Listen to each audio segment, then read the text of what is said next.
My father told me a story once.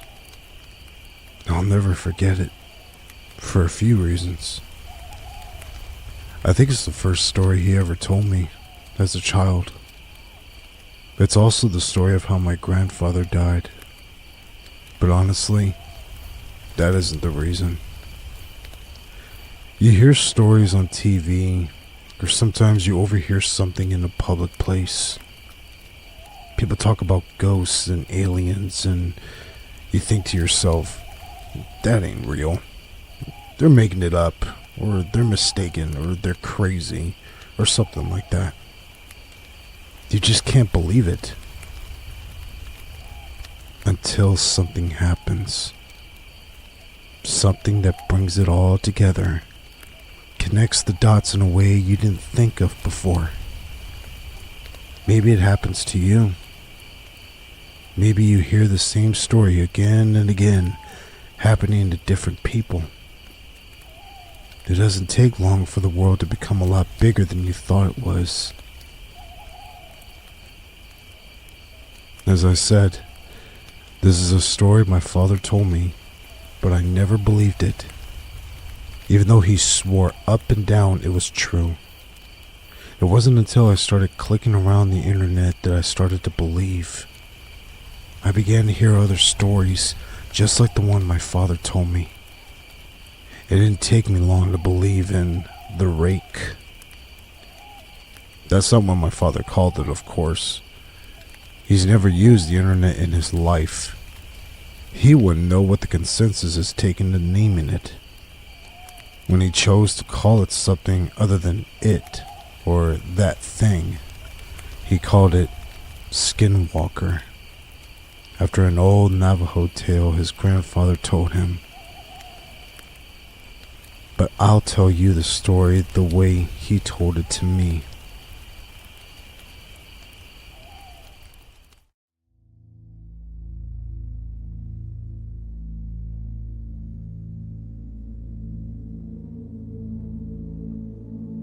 We were out hunting one night, he told me.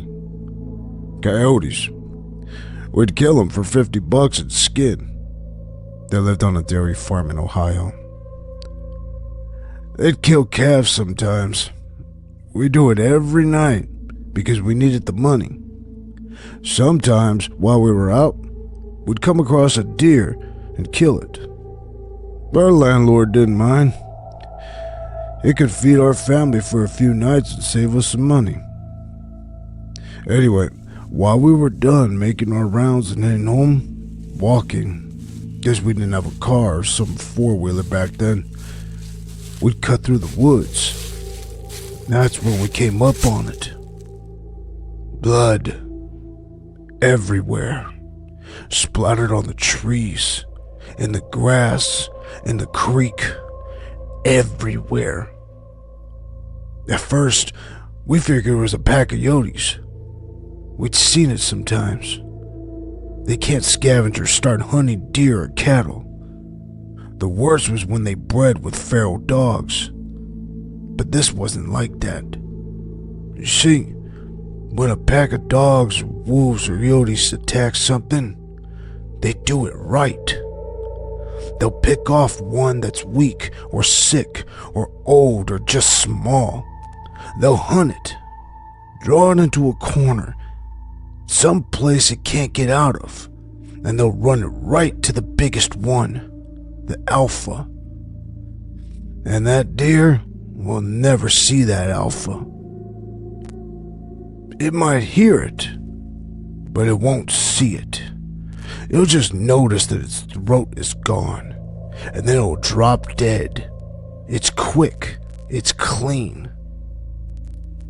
That wasn't what happened here.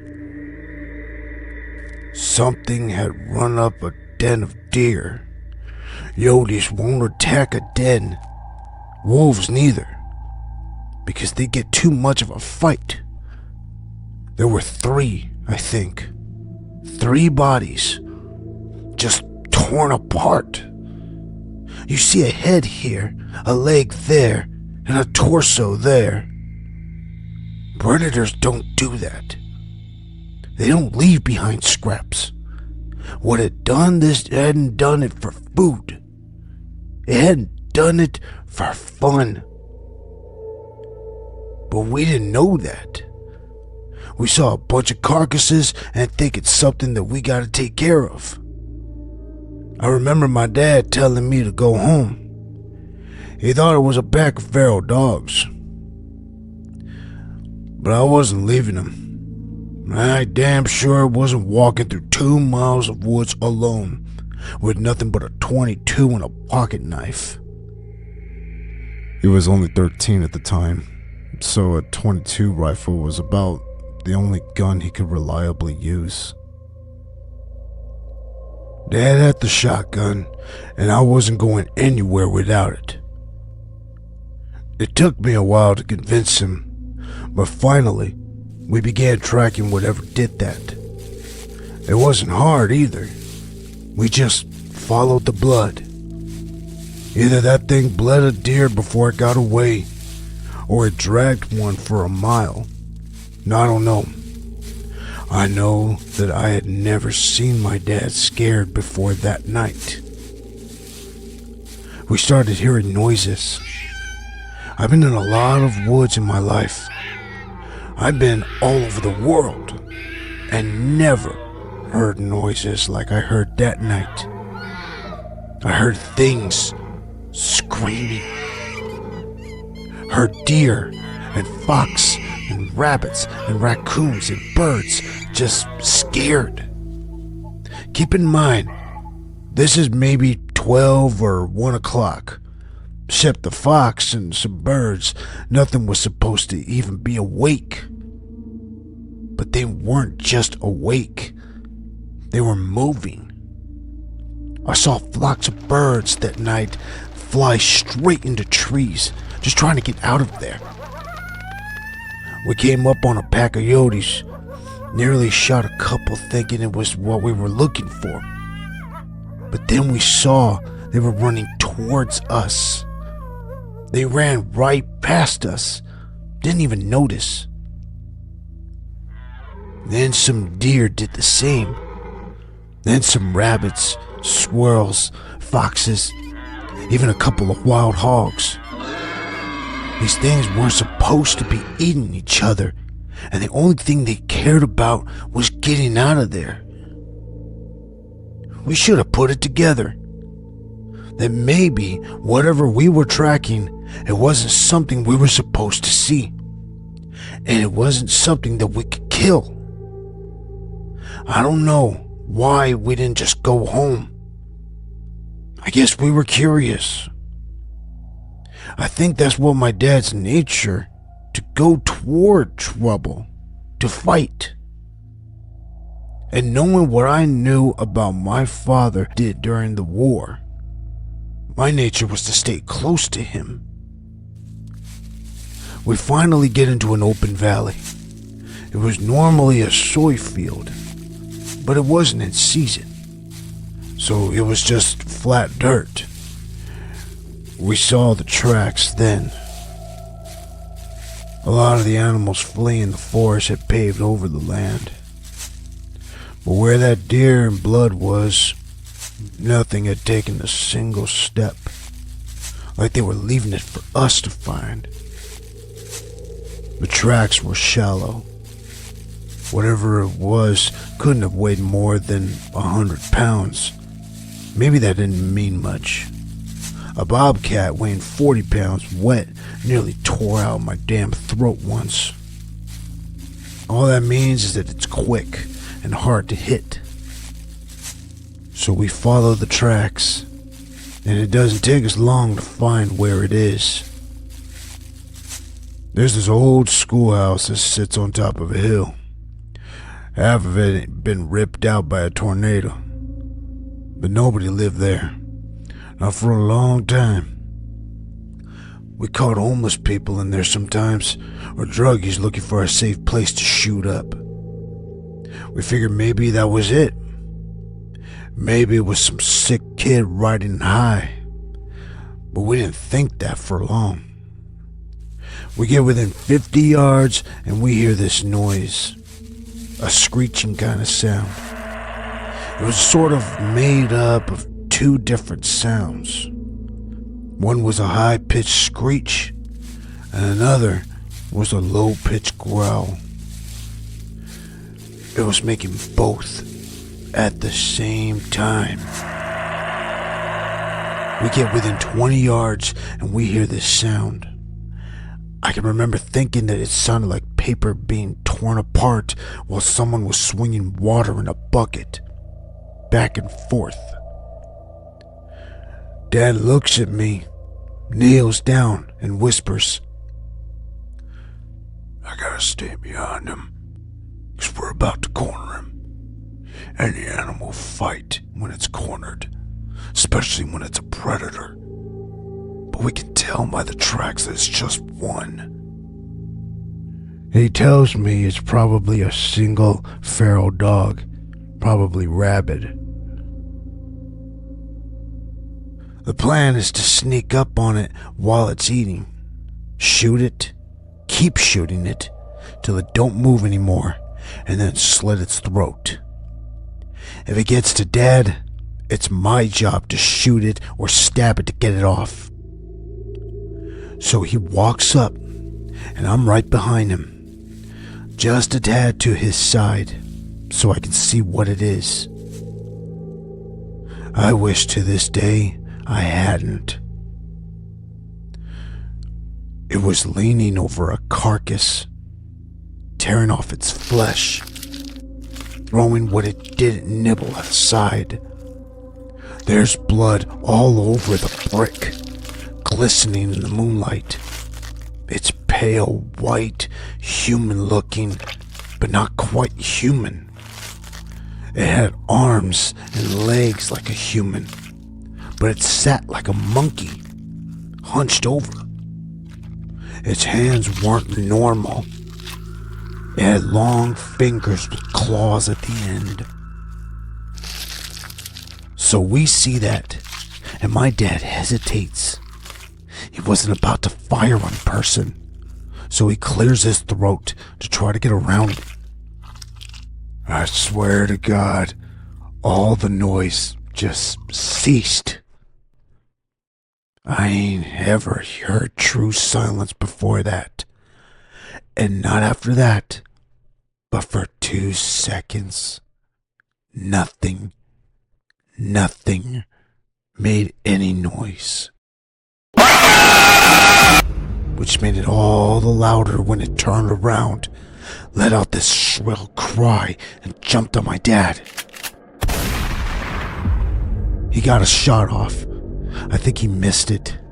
If he hit that thing, it didn't mind. But it was on him, tearing parts of him off.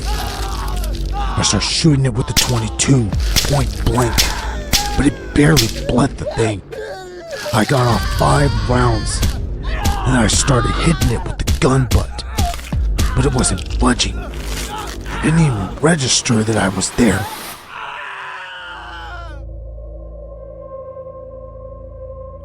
It clawed my dad, taking off bits of his flesh. It started on his torso, ripping off the skin, his tit, and then it moved up. It tore off his throat. It tore off his nose, his eyes. It scalped him, and it started digging in, ripped off the bottom half of his jaw, little bones, and that tube in your neck, and then his ribs. I don't exactly remember what happened, but somehow my dad's knife ends up in this thing's shoulder, and my dad ends up on my back.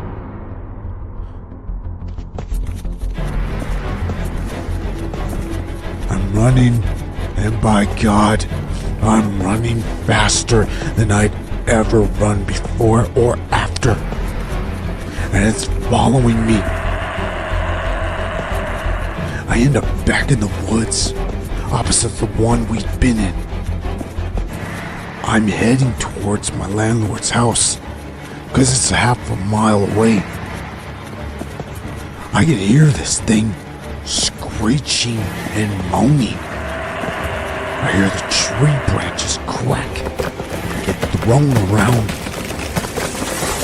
It sounds like someone's taking an axe to every single tree I pass. It's cracking so loud and often, but I ain't just looking back.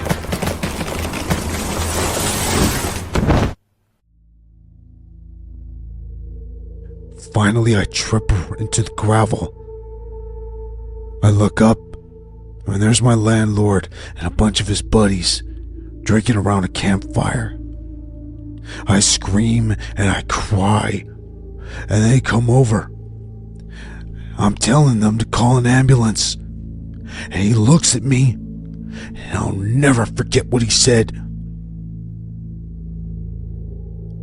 "What is that on your back?" he asked me.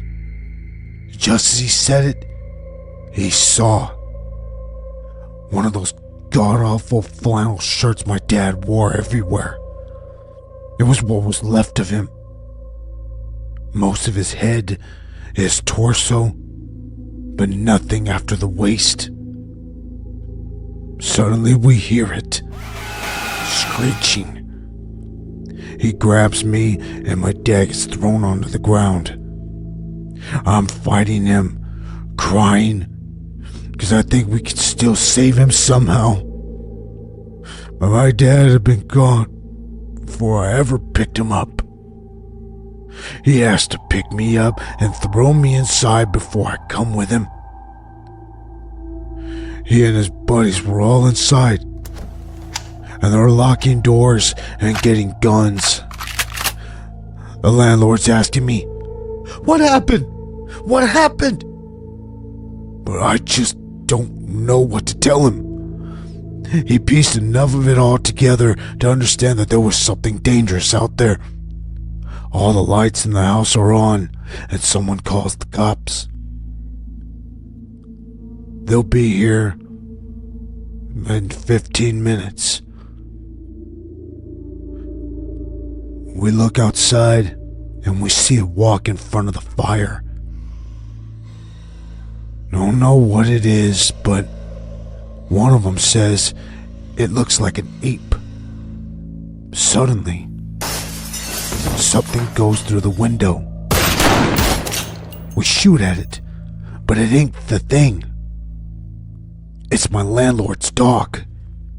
Just the body, though, not his head or his legs. We start pushing things in front of doors and windows when we hear something in the garage.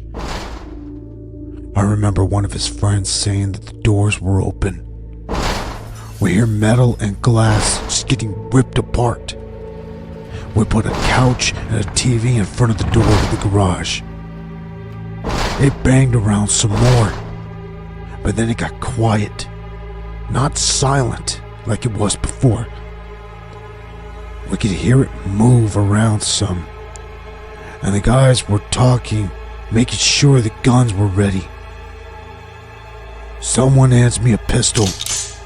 Not sooner than I cocked the hammer back did we hear something shatter upstairs.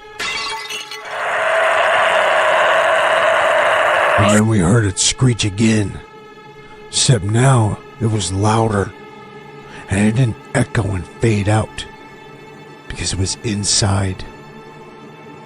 We all rushed to the one door leading upstairs, and we got to it just as that thing did. It opened it just a bit, and 4 or 5 men just slammed into it. It got its hand through. Someone with a shotgun took care of that. Put the barrel right up to its wrist and pulled the trigger. Cut its hand off clean. That only pissed it off, though. It started pushing on that door, clawing it. We were on one side, pushing as best as we could, and it was on the other side, doing the same. That wood just wasn't going to hold, so someone tells us to keep our heads down. Suddenly, the top half of the door is just gone. My ears are ringing, and there are splinters everywhere. 2 or 3 of them just unload on the top of that door. I don't really know where it went after that. The police got there. It was still glued to that door, but what was left of it? The sun was up before they got me off of it. They put me in a hospital for a while. A lot of people talked to me, but I didn't talk back. Not for a long, long time. When I got back home, I got a job from the landlord, working on the farm. We didn't talk much, not about the thing. But I signed up for the army when I was 19, and he sat me down to drink some scotch as a send-off. I asked him right away what the police told him. The story they went with was a wild animal, probably a wolf, or maybe a bear that had migrated north. I asked him how they could say that when they had the hand. He looked at me, stunned. He tells me that hand never made it back to the station. The cop who had it in his car wrecked, drove into a tree, died on impact. The hand was never found. Probably taken away by an animal. The cops, when they would acknowledge the hand existed at all, said it was simply the paw of a bear that looked like a human hand. I never talked to the landlord again. He went missing when I was in basic. The cops never found him. They said he owed some people some money and just ran away. But I don't think it's that simple. I never went back to those woods. I wouldn't even if I had the whole goddamn U.S. Army in my back.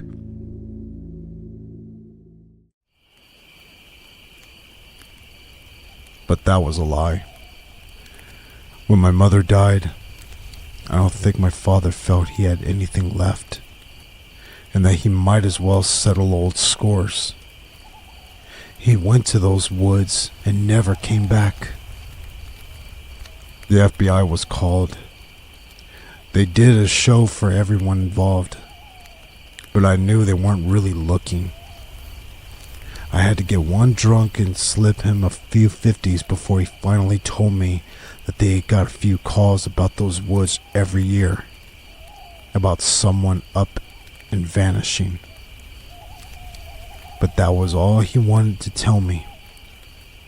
Before he got up and left with the rest of his team, he wrote "The Rake" onto a napkin. I didn't know what it meant until I searched for it on the internet. Honestly, I would have rather not known.